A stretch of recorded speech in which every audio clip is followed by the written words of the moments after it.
Sometimes, the smallest creature chooses the biggest heart to trust. That morning, the rain had slowed, but the world still felt heavy, like even the clouds were tired. Beneath the old cedar porch at the edge of Blue Hollow, a tiny bobcat waited. Soaked, trembling, half hidden in a nest of wet leaves, she listened to the drip of water through broken gutters. Her name, though no one knew it yet, was Willow. Out in the gray light, a golden retriever named Scout was making his usual slow patrol of the property. He wasn't young anymore. His gait was steady but careful, each step measured by years. And when his nose caught the faintest trace of something new, wild fur and damp earth, he stopped, lifted his head and simply waited. The house itself sat quietly, a little weary. Its paint had peeled in long curling ribbons. The porch sagged at one corner, and the front steps moaned when the wind shifted. But that porch, it had a way of holding stories. It had once been a place of laughter, of rocking chairs creaking at sunset, of pie cooling on the railing. Now it was only Scout who kept watch. That morning, the light was soft enough to make everything look like a memory. When Scout reached the porch, he didn't bark or growl. He paused at the first stair and lowered his head ears, easing back eyes, calm. Beneath the boards, something moved, a faint shiver, a sound like breath catching. Willow froze. In the wild, bobcats are creatures of silence. They survive on instinct, on knowing when to hide and when to flee. But hunger makes every rule bend. She hadn't eaten in 2 days. The storm had washed out her den near the creek, scattering the scent trails she relied on. And now, pressed against the damp earth beneath someone's porch, she was learning that fear has its own rhythm. Fast, then still, then fast again. Scout waited. Rain slid from his fur in steady drops. He gave a small sound, a soft chuff that barely stirred the air. Then, as if to prove his intentions, he lay down on the porch boards, nose resting between his paws. He didn't look under the porch again. He simply stayed. For an hour, nothing moved. The wind sighed through the pines, and the crows began to call from somewhere down the road. And slowly, so slowly, Willow's breathing started to match the rhythm of his. Later that afternoon, when the rain began again, Scout trotted back toward the shed. From the shadows, Willow watched him disappear behind a leaning door and return, carrying something in his mouth, a torn paper bag that smelled faintly of chicken. He placed it near the porch, just beyond the reach of the rain, and backed away. For several minutes, nothing happened. Then the smallest paw appeared from beneath the porch edge, silent as a whisper. One piece of chicken vanished. Scout didn't move. A second piece disappeared. A soft sound, half purr, half growl, rose from the shadows, uncertain but alive. This was how trust began. Not with words or promises, but with distance, with space enough to be afraid and still choose to stay. That night, the porch light flickered. It hadn't worked properly in years. The bulb had burned out and been replaced, burned out again. But that evening, for reasons no one could quite explain, it came back to life, casting a weak, honey-colored circle on the wet ground. Scout slept beside it, his golden fur glowing like an ember. Underneath, Willow listened to the sound of rain against wood, and for the first time in days, closed her eyes without flinching. It's a strange thing how two creatures who should have feared each other found comfort instead. But maybe kindness has its own language, a quieter one, older than any rule of survival.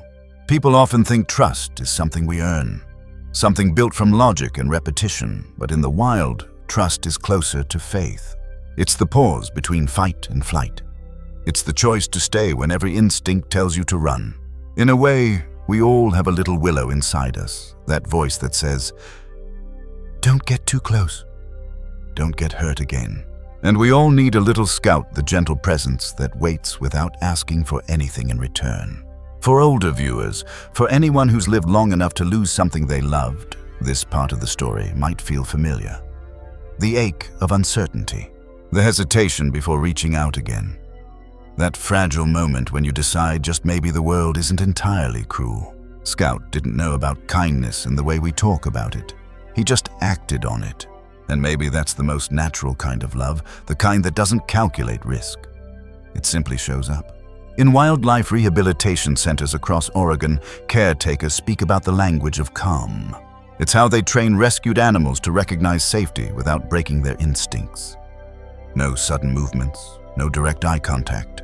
Just presence, steady, predictable, patient. Researchers have noted that animals often mirror human emotional patterns. When we approach them with fear, they tense. When we soften, they soften.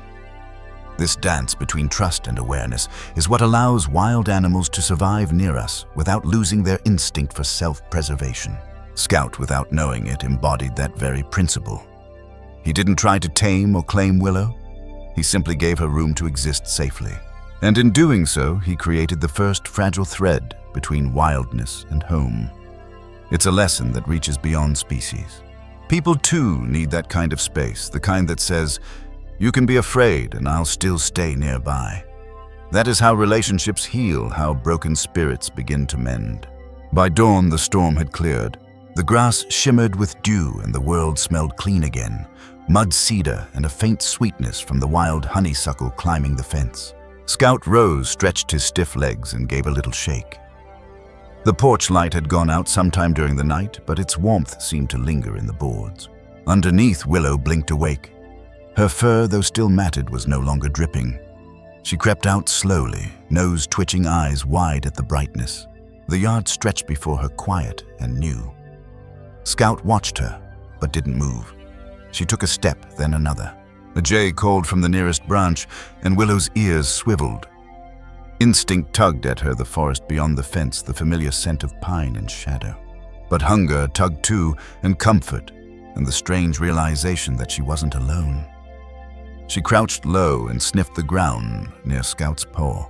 He gave a small whuff, then turned his gaze away as if to grant her dignity.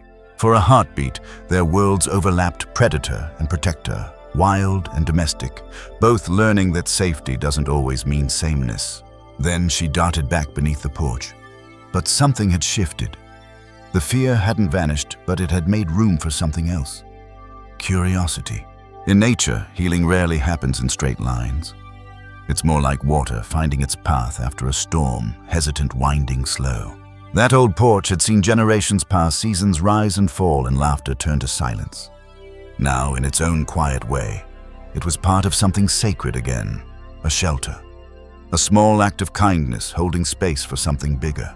For those who have lived through winters of their own, the kind not measured in weather, but in loss, this story feels like standing at a window after a long night. Watching the first light break through, you don't need it to be dramatic. You just need to know it's real. Scout didn't rescue Willow. He simply gave her a place to rest long enough to remember what safety felt like.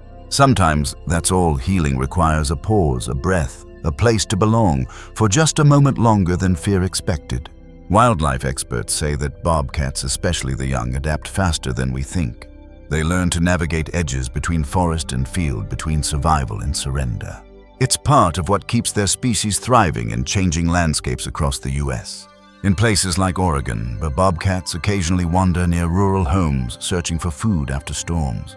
Encounters like Willow and Scout's, though rare, remind us how thin the boundary is between our world and theirs. Every porch light, every open field, every act of quiet observation becomes a bridge between fear and understanding, wildness and compassion. The moral isn't to domesticate nature, but to notice it.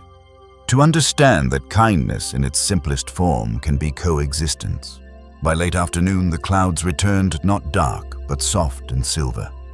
Scout lay near the porch again, head resting on his paws, eyes half closed. Beneath him, Willow watched the shifting light through the cracks in the boards. For the first time, she didn't shrink from it. Far down the road, a car engine echoed faintly, a sound that hadn't touched this house in months.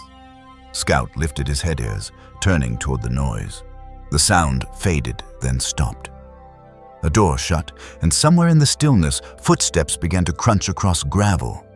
Willow tensed. Scout stood. The house, forgotten for years, was about to welcome someone home. It's remarkable how often new beginnings arrive disguised as ordinary days. A porch light flickers back to life. A dog waits through the rain. A small creature takes one trembling step out of hiding. We spend so much of life waiting for grand gestures, when in truth, healing often begins in silence, in small acts of love that no one else will ever see. Maybe that's what makes stories like this so human. Because even if you strip away the words, the emotions remain the same: fear, hope, hunger, and the courage to trust again. By nightfall, the wind shifted, carrying the scent of wet pine and something faintly floral, lavender maybe, from a forgotten garden behind the house. Scout lifted his head and wagged his tail once. Beneath the porch, Willow listened to the same sound she'd heard in her mother's den long ago, the heartbeat of safety close by. Tomorrow, someone would walk up those steps for the first time in years. And everything, the porch, the dog, the trembling little bobcat, would begin to change. If you've ever been that small and frightened thing in the storm, or the patient soul who waited beside it, stay close. The next part of the story belongs to both of you. You can't rebuild a house without stirring its ghosts. By the time Eleanor Grace drove back into Blue Hollow, the rain had thinned to a mist. The sky hung low in silver, brushing the treetops like an old memory that refused to fade. Her tires crunched over the gravel drive, the same sound that had once meant summer visits and warm pie on the windowsill. But today it was quieter. Just her, the hum of the engine, and the creak of the porch she hadn't stepped onto in almost 20 years. She turned off the ignition and sat still, hands on the steering wheel, eyes tracing the outline of the old cedar house. The paint had peeled to bare wood in places. The porch railing leaned a little, yet the sight of it pulled something inside her loose, a mix of ache and affection. She hadn't planned to stay. She'd come only to settle her mother's affairs, sort through what remained, and return to her smaller, emptier apartment back in Portland. But as she sat there, something deep and unspoken kept her from opening the car door. When she finally stepped out, the ground squelched beneath her boots. The scent of wet earth rose, laced with pine needles and faint traces of lavender. That smell, her mother's favorite plant, stopped her mid-step. There, under the front window, stubborn as ever, grew a cluster of lavender that had survived every winter, every storm. Eleanor knelt beside it and brushed her fingertips over the silvery leaves. They released that same gentle fragrance she remembered from childhood. She could almost hear her mother's voice. Everything finds a way if you give it enough light. She smiled, though it hurt a little, then stood and climbed the porch steps. The boards groaned in protest. The key turned stiffly in the lock, and the door opened to a room caught somewhere between life and stillness. Dust shimmered in the light, settling over the old couch. The stack of books by the window. The framed photo of her mother smiling beside a golden retriever, Scout, back when his muzzle was still bright red gold instead of silvered by years. Eleanor exhaled slowly. Well, she whispered to the empty room, we're back. She hadn't realized how much that word "we" still meant. Later, as she unpacked a small box of cleaning supplies and a thermos of coffee, she noticed an envelope resting on the kitchen table, yellowed slightly. The ink faded, but unmistakably addressed in her mother's handwriting for Eleanor, when you come home. Her hands trembled as she unfolded it. My sweet girl, if you're reading this, it means you finally made your way back. I don't know what life has given you or what it's taken away, but this house still remembers your laughter. Keep the porch light on. Someone may need it one day, just like we always did. With love, Mom. Eleanor sat at the table for a long time after that, the sound of rain pattering gently on the roof. Outside, the world moved slowly. Raindrops sliding down the glass, a faint gust swaying the pine branches. Inside, her heart moved slower still, caught between loss and something softer. The porch light. She glanced toward the window where the bulb hung crookedly above the door. It hadn't worked in years, but maybe she thought it was worth trying again. There's something about returning to a place that once held your beginnings. It's not just nostalgia, it's confrontation. Every corner, every drawer, every quiet patch of light seems to ask who you've become. Eleanor moved through each room like someone touching the edges of a dream. The wallpaper still carried faint outlines of framed photos, long removed. The kitchen counter bore a small groove from the years her mother kneaded bread there. Even the floorboards seemed to hum with a kind of remembered life. But the house wasn't just a keepsake, it was a mirror. And as she walked, she felt her own reflection looking back at her, not from glass, but from the scent of lavender, the rhythm of rain, the whisper of her mother's letter. She had come to clear things out. Instead, she found herself sifting through her own silence. Outside, the rain eased.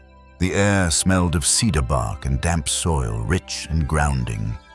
Eleanor stepped out to the porch with her coffee, the steam curling up like breath into the chill. Scout appeared from around the corner.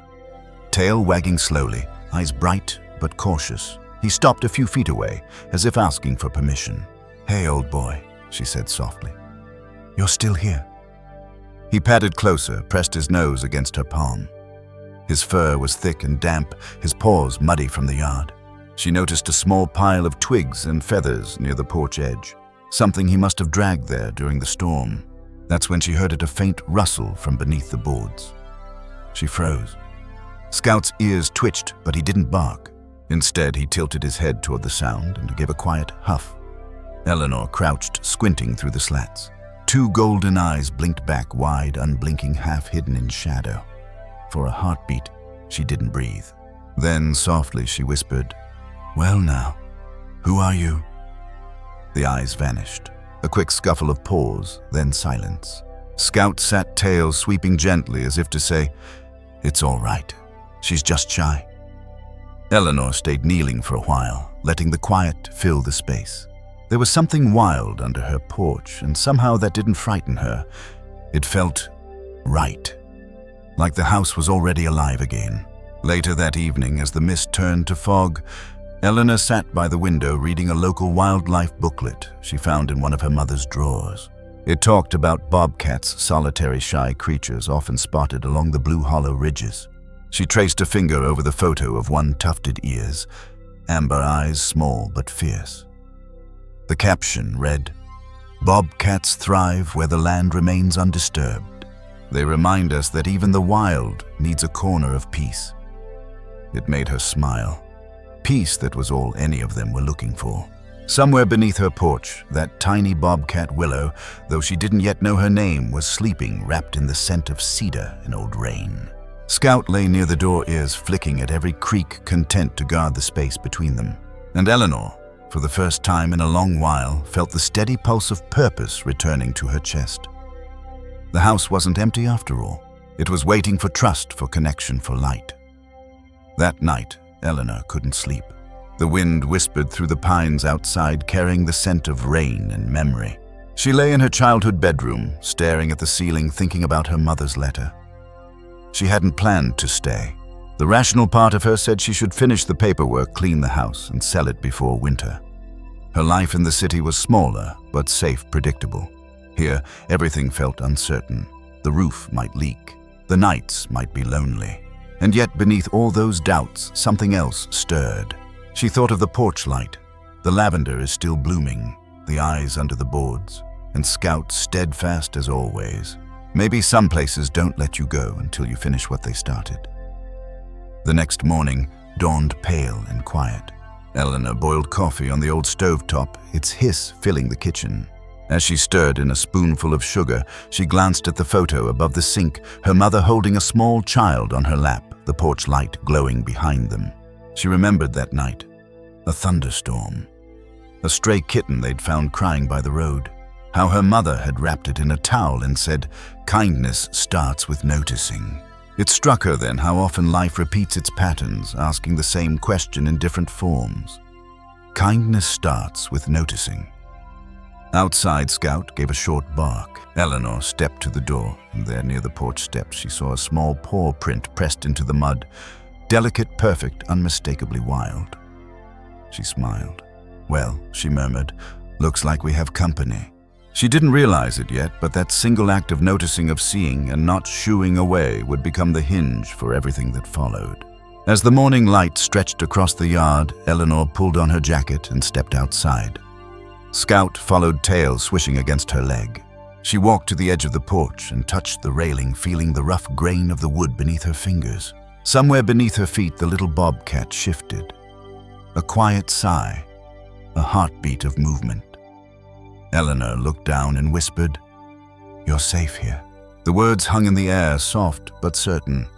She didn't know she was speaking them as much to herself as to the trembling creature below. And that's how it began. The woman, the dog, and the tiny bobcat bound by a porch light and the thin, luminous thread of trust that would soon tie all their lives together. If you've ever come home to silence and found it holding something sacred, stay close. The next chapter isn't just about what they built, it's about what they repaired. Because sometimes the act of fixing a house means learning how to live again. Trust doesn't happen all at once. It arrives quietly like sunlight through storm clouds, warming only what it touches.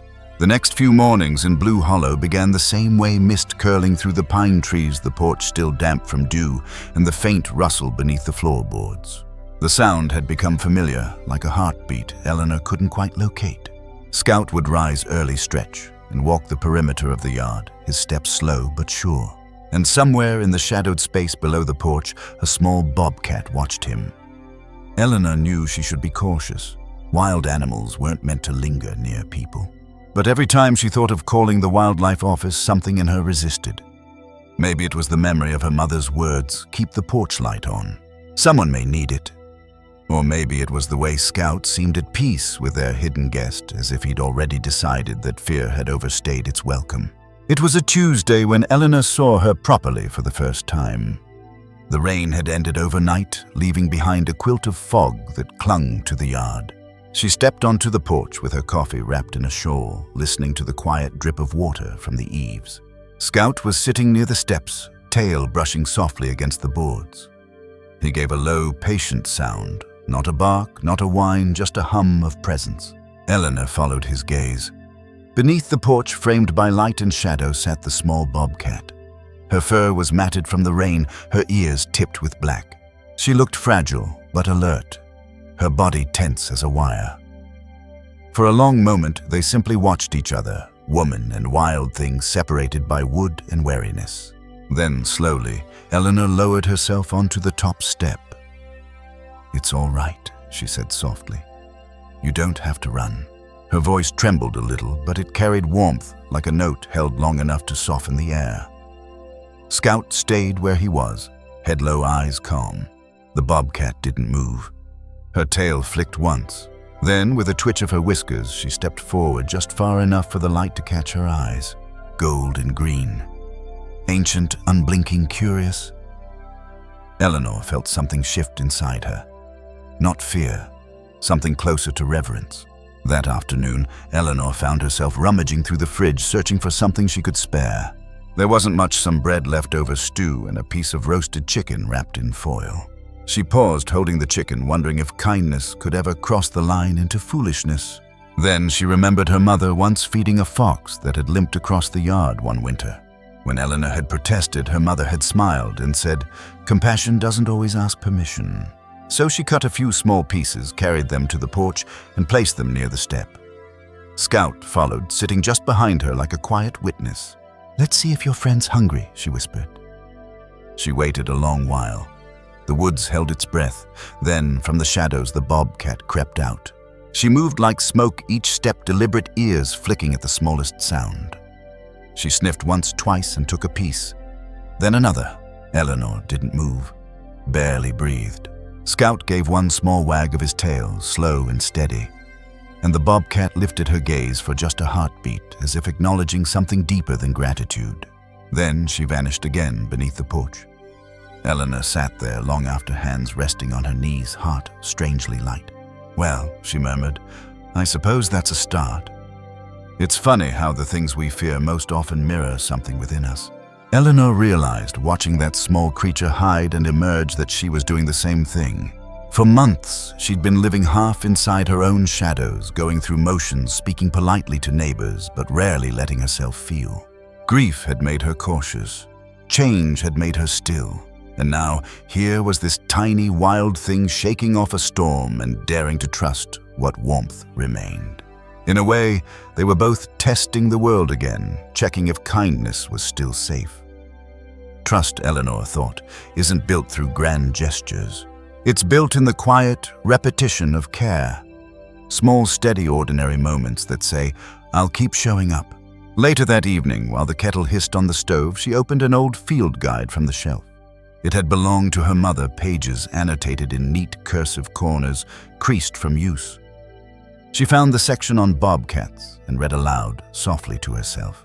Bobcats rarely approach humans. When they do, it's usually out of displacement storms, loss of habitat, or hunger. Displacement. The word lingered. It struck her how similar people could be pushed by loss, wandering unfamiliar ground, looking for shelter in unlikely places. The book went on to explain how wild animals can sense tone and rhythm in human speech, responding less to words than to the cadence of calm. Eleanor thought of her own voice that morning, after careful, and how the bobcat hadn't run. Perhaps kindness isn't language at all. It's vibration. It's presence. It's the warmth that lingers in the air after fear takes a breath. Outside, the wind stirred the lavender near the steps, and Eleanor smiled. Maybe nature was teaching her quietly how to listen again. That night, the rain returned gentler this time, a fine drizzle that shimmered under the porch bulb. The light had started working again after she replaced the wiring 2 days before. It gave off a soft golden hue that spread across the yard like a welcome. Eleanor stood by the window, cup in hand, watching. Scout lay near the door, already asleep. And then beneath the porch, she saw movement. The bobcat willow emerged just enough to stretch. Her fur glistened in the rainlight. She looked smaller now, younger somehow, her sharp edges softened by the glow. Eleanor whispered to no one in particular, "You're beautiful, you know that." It wasn't a question. It was recognition. For a long moment, the scene held dog, woman, wildcat, and the hum of rain between them. Then, as if content with the unspoken peace, Willow slipped back into her shelter. And in that small, wordless exchange, something inside the house shifted too. The emptiness wasn't as loud anymore. In the days that followed, Eleanor wrestled with her decision. Was she doing the right thing by letting the bobcat stay? What if it wasn't safe for Scout or for her? The logical voice in her mind listed all the risks, but another voice, quieter, older, kept whispering, "Don't shut the door on wonder." Every morning she found small signs, paw prints near the garden feathers scattered from some long-forgotten nest. Nature was reclaiming her space, and she realized she didn't mind. The wild didn't threaten her anymore. It reminded her of belonging. Fear still lived in the corners of her thoughts, but it wasn't ruling the house. Warmth was. One afternoon, Eleanor walked to the local general store to pick up supplies. She mentioned the bobcat in passing to Mr. Orr, Warren, the older clerk who'd known her family for years. "Funny thing about wild ones," he said, scanning her groceries. "They don't stick around unless they sense something safe." He handed her the bag with a small smile. "Your mother had that gift too. Stray cats, hurt birds, she'd find a place for them all. Guess it runs in the family." On her walk home, Eleanor thought about that, how kindness could outlive a person, moving through gestures, through places, through generations. Maybe that was what her mother had meant by keeping the light on. Not a bulb on a porch, but the one inside you that says, "I still believe in goodness." By the time Eleanor returned home, the clouds had parted. Sunlight spilled across the house, catching on the worn wood of the porch. She noticed the sagging step again, the cracked paint, the railing leaning just enough to bother her eye. Maybe it was time to fix it. She fetched her toolbox from the shed and knelt beside the porch. The scent of cedar rose as she sanded the rough edges. Beneath her, she heard Willow shift, curious, alert, but calm. Eleanor smiled. "Don't worry, sweetheart. I'm just fixing your roof." The sound of hammer against nail echoed softly through the yard, rhythmic and alive. Scout lay beside her, watching. The air smelled of sun-warmed wood and promise. She realized she was no longer just repairing a porch. She was rebuilding her faith in something simple and steady, the quiet mercy of ordinary care. If you've ever watched fear meet warmth and turn into something gentle, you know what comes next. It's the sound of healing, slow, steady, and real. Stay with this story, because what Eleanor begins to rebuild won't just be a house. It will be a home. Sometimes fixing a house means mending a heart. The days in Blue Hollow settled into a soft rhythm, the kind of quiet that seeps under the skin and stays there. Morning mist lifted from the fields. The porch glistened with dew. And beneath it, the small bobcat Willow slept in a hollow of dry leaves and patience. Eleanor had begun to move differently around the house. There was no rush anymore, Just a steady list of small repairs, hinges that needed oil glass, that wanted cleaning, the porch boards that sagged with every step. Scout followed her from room to room, his paws tapping softly on the old wood floors. And though she didn't say it out loud, she'd started to notice how working with her hands brought her back to herself. It started with the porch railing. One of the spindles had split near the base, the wood darkened by rain and time. She fetched a bucket, a hammer, a handful of nails that clinked like coins, and knelt beside the broken rail. The air smelled of cedar and damp earth. Somewhere nearby, a woodpecker tapped against a tree trunk, its rhythm syncing with the soft beat of her hammer. Scout lay at her side, chin resting on his paws, eyes half closed. As she worked, she hummed without realizing it, a tune her mother used to sing while patching fences or mending curtains. It was the kind of melody that didn't need words, just motion. The nails slid in smoothly. The board found its place, and something about the sound, the click, the thunk, the breath between each swing made the house feel alive again. She sat back and smiled. There, she said, brushing sawdust from her hands. Good as new. From beneath the porch, there came a faint rustle, a small answering sound. Eleanor laughed softly. Don't worry, Willow. I'm not taking your roof down. Later that afternoon, she wandered into the attic, a space she hadn't touched since coming back. Dust motes floated through the sunlight like tiny ghosts. Stacked boxes lined the walls, each one labeled in her mother's careful handwriting. Photos, seeds, winter quilts. She chose the box marked quilts. Inside, folded with precision, were scraps of fabric sewn into half-finished squares, bright blues, faded florals, bits of worn flannel. Her mother had started it years ago, a project for someday. Eleanor carried the pieces downstairs, spread them across the kitchen table, and traced the seams with her fingers. The thread was uneven in places, but the colors still sang together. She could almost hear her mother's voice again. You never throw away something that can be fixed, Elle. You give it time, and it tells you how to make it whole. That night, she brought out her sewing kit. The light from the lamp spilled warm across the fabric. Outside, the wind rustled the pines. Stitch by stitch, she began to mend what was left unfinished. When she finally stopped, her eyes were tired, but her spirit felt lighter. Repair, she realized, wasn't just about fixing, it was about remembering how to care. There's something sacred about repair. Not the flashy kind that shouts transformation, but the quiet kind that honors what already exists. Eleanor had always thought healing required starting over, new jobs, new towns, new walls to paint fresh. But here, surrounded by the worn beauty of her childhood home, she saw it differently. Maybe healing isn't about replacing what's broken. Maybe it's about seeing the cracks as part of the story. The porch creaked differently now, not as a complaint, but as a song of endurance. The boards had weathered storms just like she had.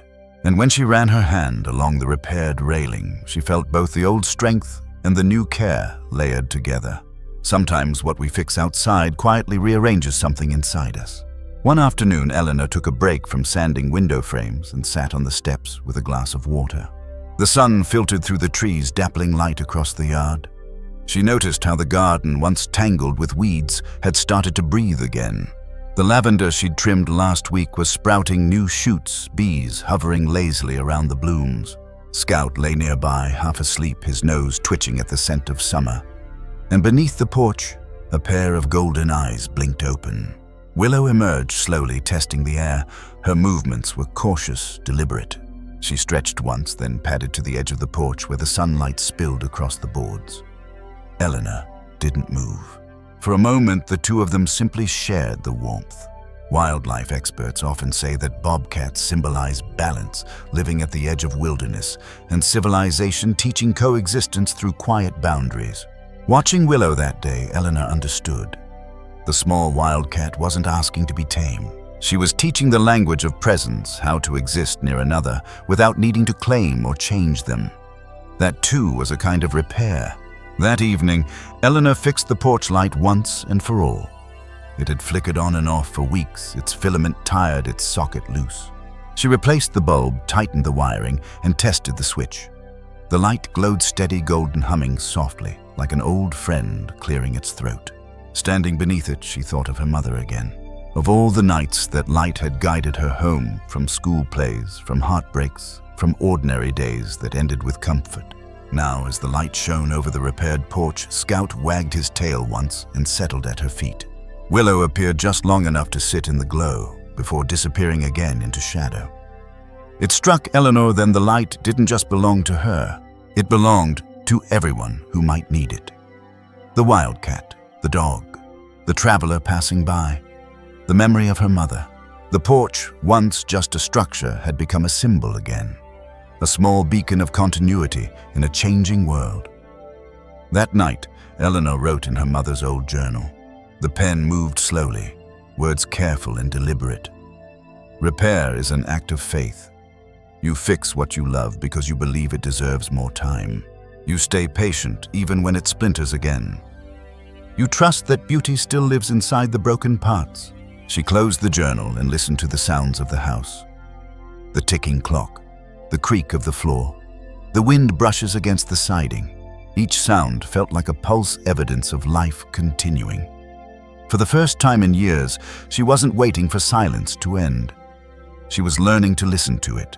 A few days later, Eleanor caught Mr. Warren walking along the fence line. He waved, carrying a small jar of honey from his hives. "Place looks good," he said. "Didn't think that old porch had another season left in her." Eleanor smiled. "Neither did I." He nodded towards Scout, then glanced at the space beneath the porch where a flicker of movement betrayed Willow's presence. "Still got that little visitor, huh?" "She's not a bother," Eleanor said softly. "Just finding her footing." Mr. Warren's eyes softened. "Aren't we all?" He left the honey on the railing, but before he turned to go, he added, "Funny thing about care, it multiplies. One small kindness, and suddenly the whole world looks a bit more alive." Eleanor watched him walk down the road, the sunlight catching on the glass jar in his hand.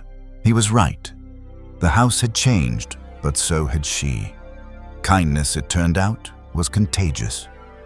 That evening, the sky burned orange before fading into blue.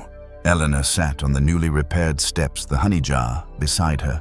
Scout curled at her feet. The air was sweet with lavender and wood smoke. Willow emerged again, silent as twilight, and for the first time she didn't stop at the edge of the porch. She walked up one step, then another, until she was close enough that Eleanor could hear her soft breathing. The wildcat's eyes glowed in the dim light. She stayed only a moment before turning back into the dark, but that moment was enough. Eleanor smiled, whispering into the night. "You're safe here. We all are." Inside, the lamplight spilled across the half-finished quilt on the table. Threads of color blue, gold, rust, and cream waiting to be joined. The house, like her heart, was still a work in progress. But it was progress all the same. If you've ever mended something others thought beyond repair, you know what Eleanor felt that night. The quiet joy of seeing life stitched back together, one small act of care at a time. Stay with the story, because the next chapter isn't just about repair.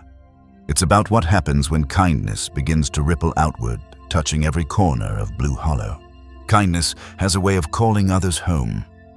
It begins quietly, like a porch light in the fog, seen only by those who need it most. The summer in Blue Hollow had deepened into a softer green. The garden was thriving, the lavender heavy with scent.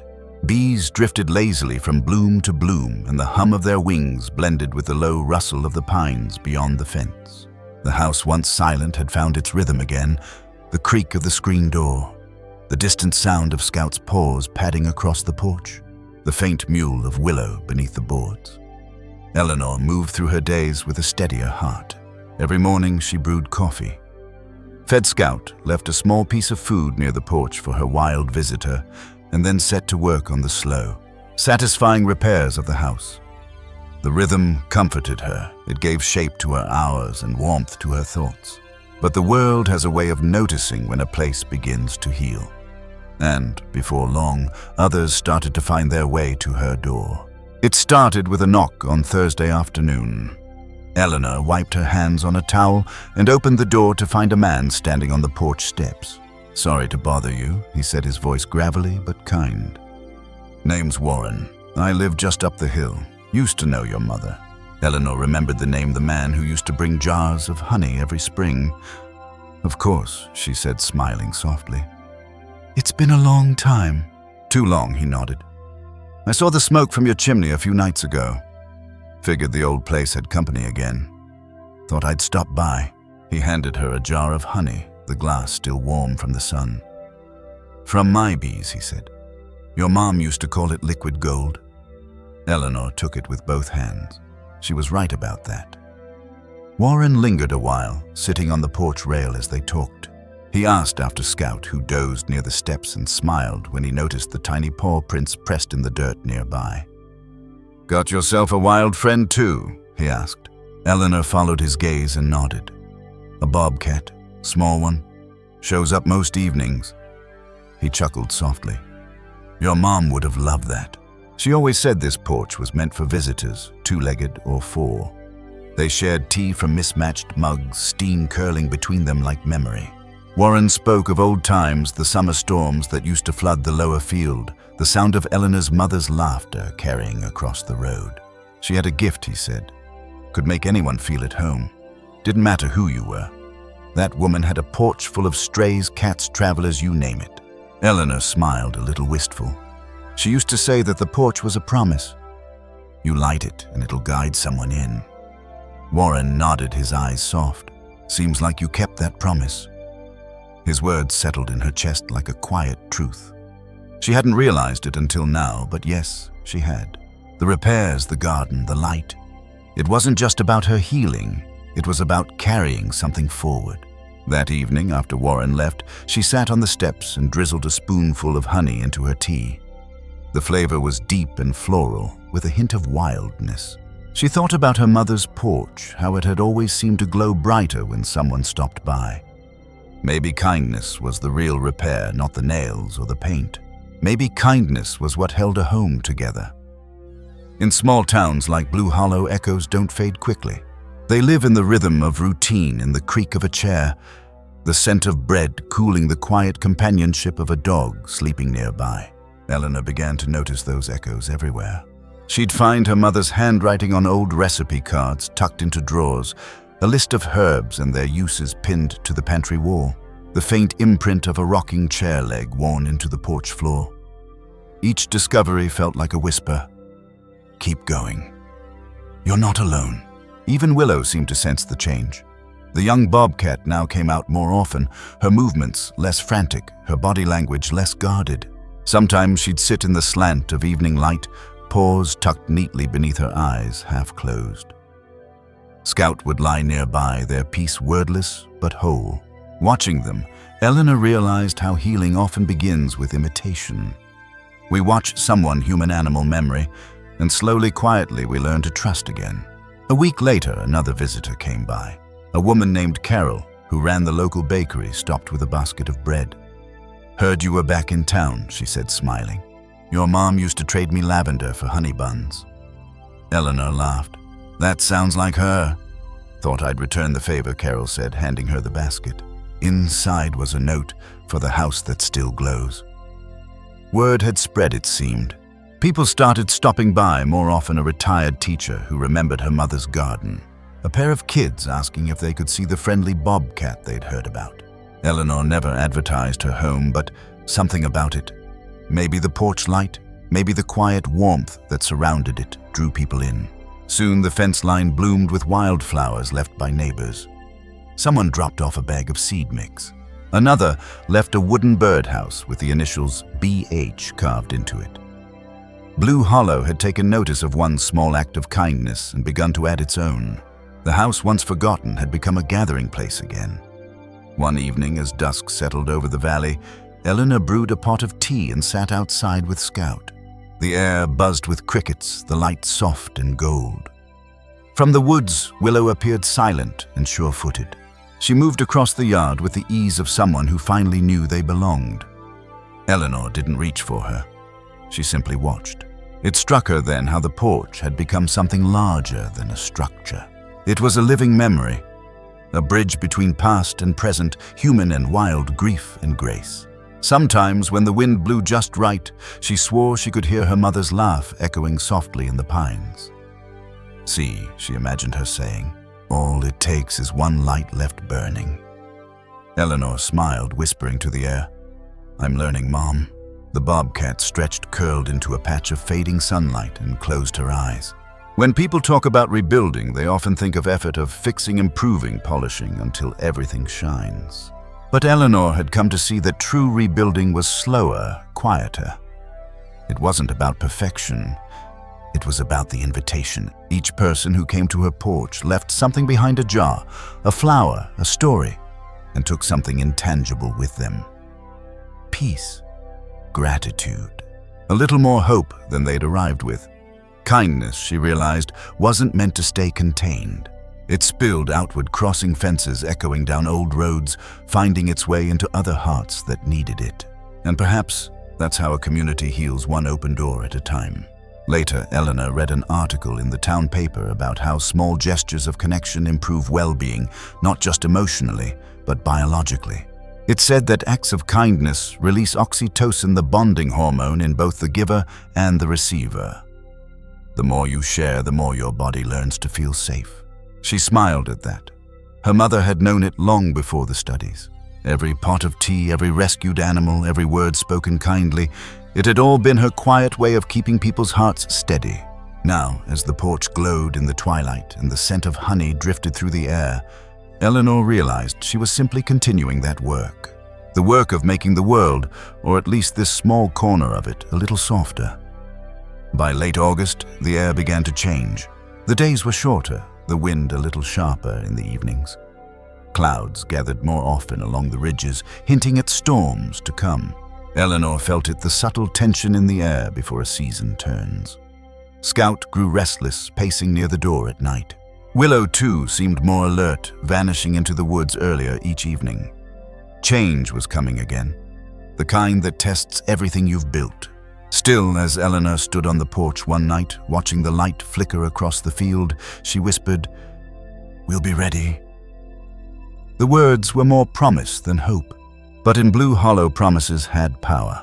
If you've ever found yourself in a place that began to breathe again because someone cared enough to open a door, you know how healing moves. Quietly, steadily, forward. Stay with this story. Because when the storm arrives, what's been built through love will be tested and transformed. Every test of trust arrives disguised as weather. It had been a long, peaceful stretch in Blue Hollow. Weeks of steady, calm, golden afternoons and small moments that made the house feel almost new again. But seasons have a way of shifting without permission. They creep in quietly, one cold wind at a time, until you realize you've crossed a threshold. For Eleanor, it began with the smell of snow, sharp, metallic, and full of memory. By late November, the fields had gone pale. The last of the lavender bowed under frost, and the garden fell silent, except for the faint rustle of dried stems. The air carried that stillness that only winter knows, like the world was holding its breath. Eleanor had stacked firewood by the porch weeks ago, but the forecasts were calling this one a true mountain storm. She wasn't afraid exactly, but she could feel a weight building in her chest, the kind of weight that comes before a test you can't quite name. Scout sensed it too. He paced by the window ears, twitching at each shift in the wind. Willow, now larger and stronger, had been spending more time in the woods, returning only at dusk to rest beneath the porch. Eleanor hoped she'd stay close through the storm. The first flakes fell on a Friday afternoon, slow, lazy spirals that melted the moment they touched the ground. But by evening, the air had thickened, the snow no longer melting but layering, soft and relentless. Eleanor lit the porch light, its glow trembling in the wind. By midnight, the storm had found its voice. Snow drove sideways across the field, the wind howling through the trees like an ancient song. The house moaned in its bones, rafters, shifting windows, shuddering. Eleanor moved room to room, checking for drafts, sealing what she could.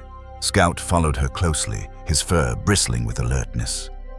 Each time the wind slammed against the siding, he pressed closer to her leg. Outside, the world disappeared. The porch was just a blur of light and swirling white. And somewhere beyond it, she imagined Willow, small, wild, alone.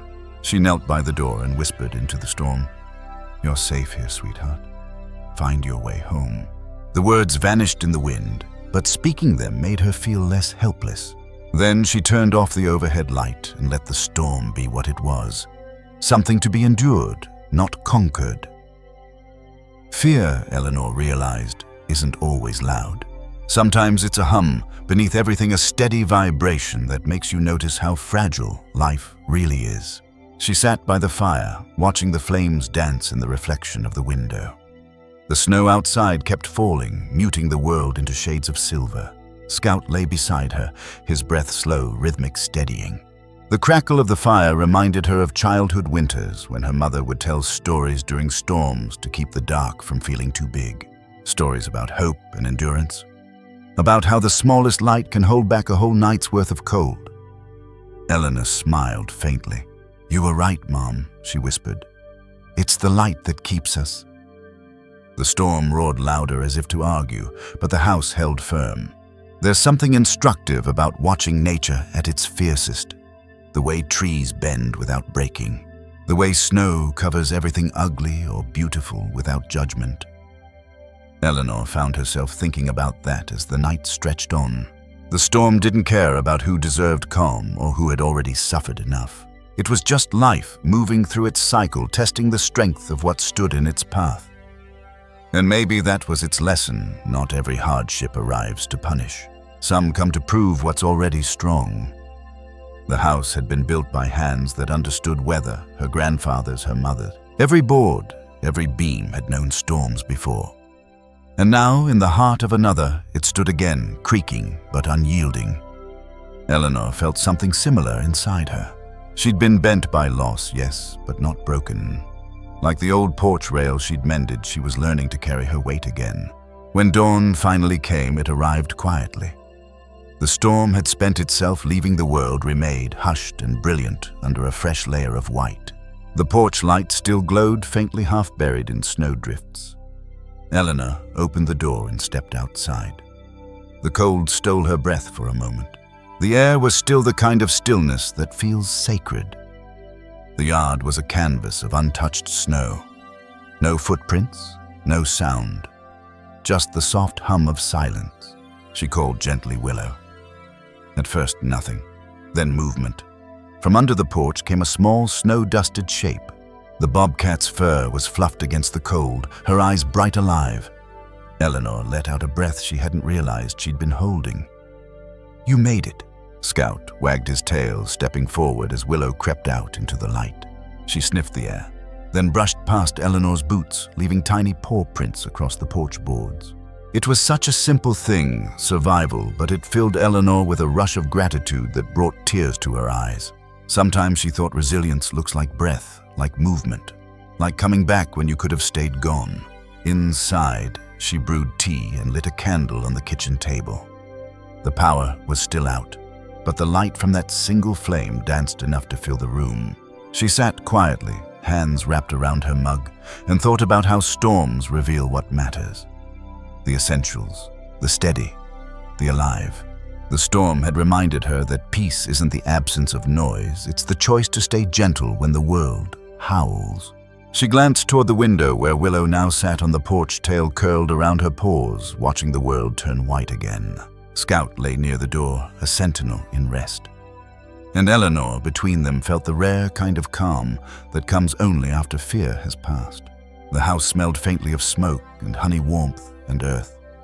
And somewhere inside her, another light flickered back on the quiet certainty that she belonged here. That afternoon, once the snow began to settle, Mr. Warren appeared trudging up the road, his scarf pulled high against the wind. He carried a small thermos and a loaf of bread wrapped in cloth. "Power's still out at my place," he said when she opened the door. "Figured we could share a bit of what's left." They sat by the fire, eating bread and sipping coffee that tasted faintly of smoke. Warren spoke about how the power lines had gone down by the creek, how half the town was still dark. "But look at you," he said, glancing at the porch. "Your light's still on." Eleanor smiled. "That old bulb has a stubborn streak." He chuckled. "Takes after its owner, I'd say." They sat in comfortable silence for a while. Then he said softly, "Funny thing about storms. They remind us who we trust." Eleanor nodded. "And what we're made of?" Warren looked out the window where Willow now prowled near the garden's edge, her tracks weaving through the snow. "Seems like you've built yourself a small family here." "More like one found me," she said, her voice tender. By the next morning, the roads had cleared enough for the sun to reach them. The icicles hanging from the eaves glittered like glass ornaments, and the air carried the faint scent of thaw. Eleanor stepped outside with Scout breathing deeply.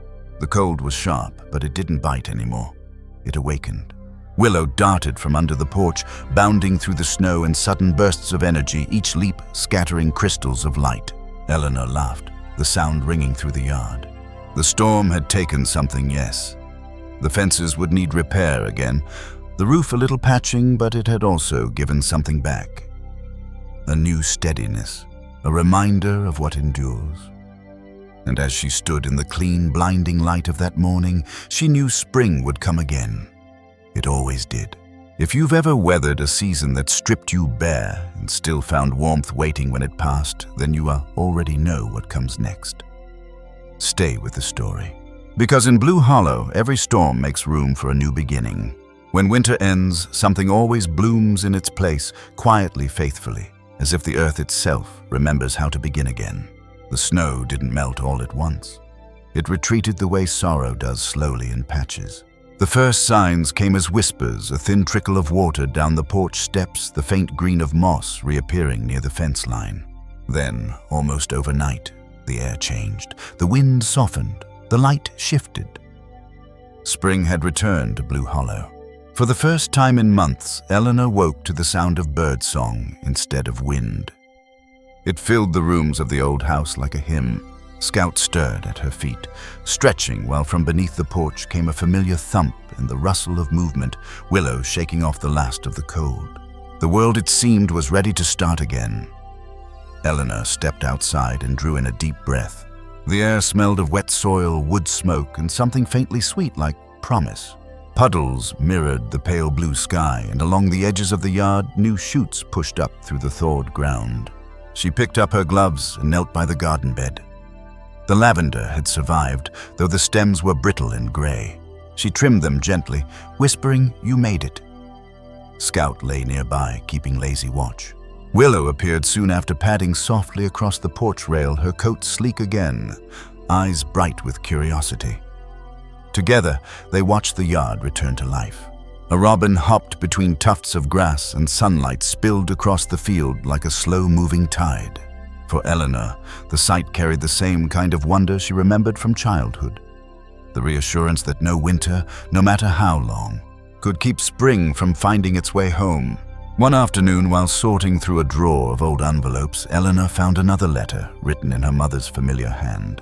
The paper was yellowed, the ink faded but still legible. "If you ever find yourself alone when spring returns, plant something. Anything. New roots remind the heart that it still knows how to grow." Eleanor folded the letter carefully and carried it outside. She stood by the fence where the lavender grew and pressed her hand into the soil. It was cool, damp, alive. That weekend, she planted marigold sage and a few packets of wildflower seeds that Mr. Warren had left by her gate. She didn't map out rows or measure the distance between them. She simply planted where it felt right, trusting the earth to make sense of it. By the time she was done, the sun was low, painting everything gold. Her hands were dirty, her knees sore, but her heart was lighter. Behind her, Willow sat on the porch rail tail, flicking slowly. Scout barked once, the sound echoing through the field like a note of approval. Eleanor laughed softly. "All right," she said. "We'll call this our garden. Spring has a way of making stillness feel sacred. It doesn't rush, it restores." Eleanor noticed how even the smallest things had changed her world. The porch boards no longer groaned like they used to. They hummed as if grateful for her hands. The repaired railing caught the morning light, and the air inside the house smelled faintly of honey and sun-warmed wood. There was a rhythm to her days again. Mornings spent tending the garden, afternoons repairing what winter had loosened, evenings shared with Scout resting by her feet. And Willow perched in the window's glow. She didn't think of healing as something grand anymore. It wasn't about being unbroken, it was about noticing what was still good and letting that goodness expand. Sometimes she thought joy doesn't announce itself. It just quietly replaces the ache. Spring turned the land into a teacher. The rain came gently washing the salt from the soil, making room for green to return. The sky stretched wider. The river thawed its steady song, threading through the valley. Eleanor began walking the trail behind her house again. The air buzzed with the sound of bees, the hum of renewal. She found herself studying the small details she used to overlook the shimmer of dew on new leaves, the way sunlight filtered through the pines in shafts of gold. She read later that lavender releases more scent when pruned back after frost, its oils richer for having endured the cold. It reminded her of people how resilience doesn't erase the past, it refines it. Every scar in nature served a purpose. Even the broken branches housed birds. Even the fallen leaves fed something new. When she returned home from her walks, she'd find Willow waiting by the fence tail, curling around her paws. The bobcat never came closer than a few feet, but that distance had become its own kind of friendship trust in its purest form. One bright Saturday morning, Eleanor heard laughter at the edge of her yard. Two children, Kyle and his little sister Elsie, stood by the gate holding a box filled with small painted stones. "Hi, Miss Eleanor," Kyle called. "Mom said we could bring these. For your garden." She smiled and opened the gate. Each rock was painted with a word: hope, shine, grow, begin. Eleanor knelt beside them, arranging the stones along the path that led to the porch. "These are perfect," she said. "Your mother has a gift for choosing words." Elsie grinned. "We made them ourselves." The children stayed for lemonade, talking about school and the birds that had returned to the hills. When they left, Eleanor stood at the porch steps, watching them walk down the road.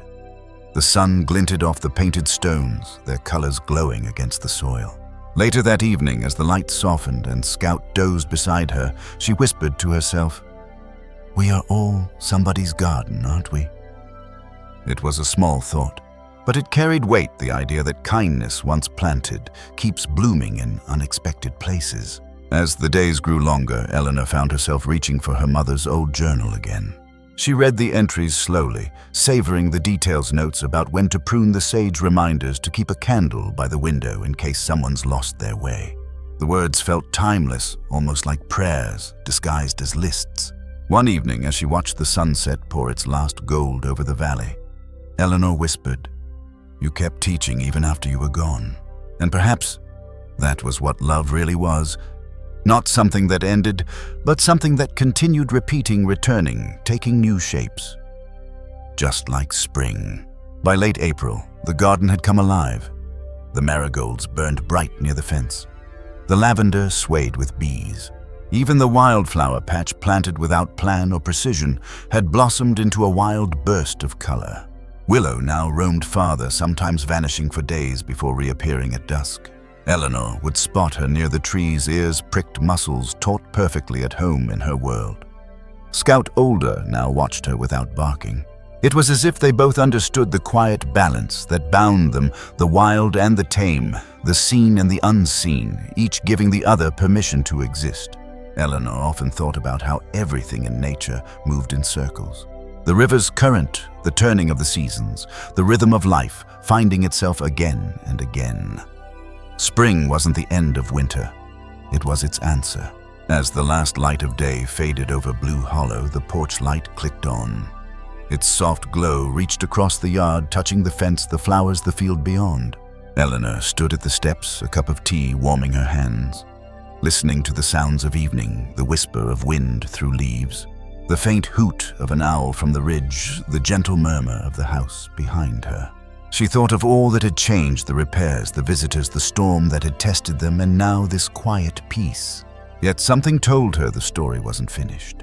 Life rarely stops where it begins to feel easy. She smiled into the dusk. "All right," she said softly. "Let's see what comes next." If you've ever watched the world wake up after a long winter, you know the feeling. The hush before new life. The calm after courage. Stay close, because the light that brought Blue Hollow back is about to shine farther than anyone expected. Some lights aren't meant to chase away darkness. They're meant to guide hearts home. The summer in Blue Hollow arrived softly that year, as if the land itself had learned to breathe more slowly. The hills shimmered in morning haze. The scent of lavender drifted through open windows, and the porch, once a place of silence, had become a small heartbeat of life. Eleanor sat on the steps most evenings, a book in her lap. She rarely read, watching the sun dissolve behind the ridges. Scout, older, now dozed beside her. And Willow, the once-soaked, trembling bobcat, came and went as she pleased, sometimes darting through the tall grass, sometimes sitting at the edge of the yard, half in shadow, half in light. The world had found its rhythm again. Not perfect, not without ache, but honest. And through it all, one thing remained constant: the porch light. Its soft amber glow reached across the yard every night, steady and unassuming. A signal not just for travelers, but for anyone still trying to find their way back to something whole. It began with a letter, as so many things in Blue Hollow did. The envelope was plain postmarked from the county office, but inside was something unexpected, a notice about a new heritage initiative. The letter spoke of homes that carried local history, places where stories had shaped the community. Eleanor almost set it aside. Then she saw the handwritten note at the bottom. Your mother's name came up. The board remembers her kindness. A few weeks later, an official arrived, a woman named Clara, with a clipboard and a quiet smile. She spent an hour walking through the house, listening as Eleanor spoke about its history, its repairs, its light. Scout followed her from room to room, tail wagging, while Willow watched from her perch by the window. When they reached the porch, Clara paused, looking out toward the lavender field. This place, she said softly, has something rare. It feels lived in, but also welcoming, like it's waiting for someone. Eleanor nodded. That's what my mother wanted, for it to never stop being a home. Clara smiled. Then we'll make sure it never does. 2 months later, the town gathered in the yard for a small ceremony.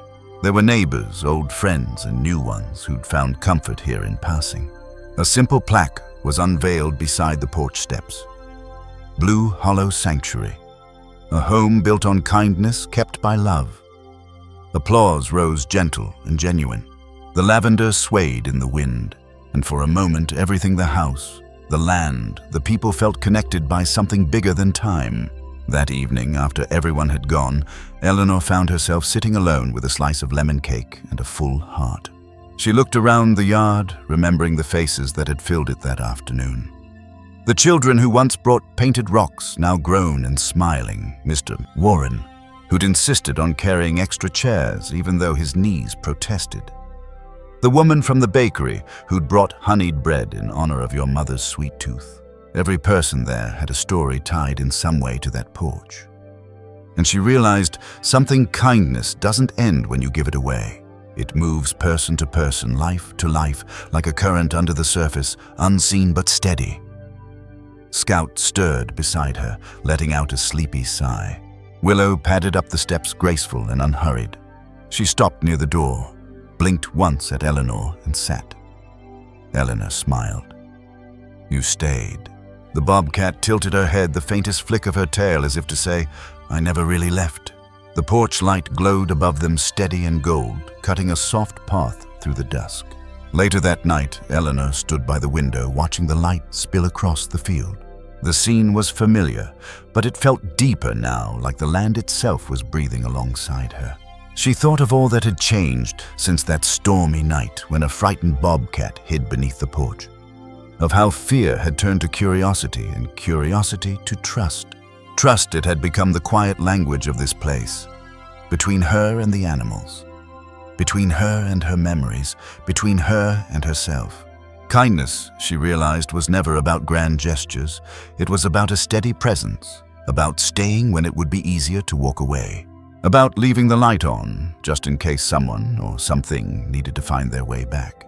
Over the weeks that followed, people began visiting the house again, not out of formality, but because they felt drawn to it. A young woman stopped by one afternoon saying her car had broken down on the ridge and she needed to use the phone. Eleanor offered tea while she waited, and they ended up talking for an hour about loss, hope, and how hard it is to start over. When the tow truck finally arrived, the woman hesitated at the gate and said, "Your house feels kind, like it understands." Eleanor smiled.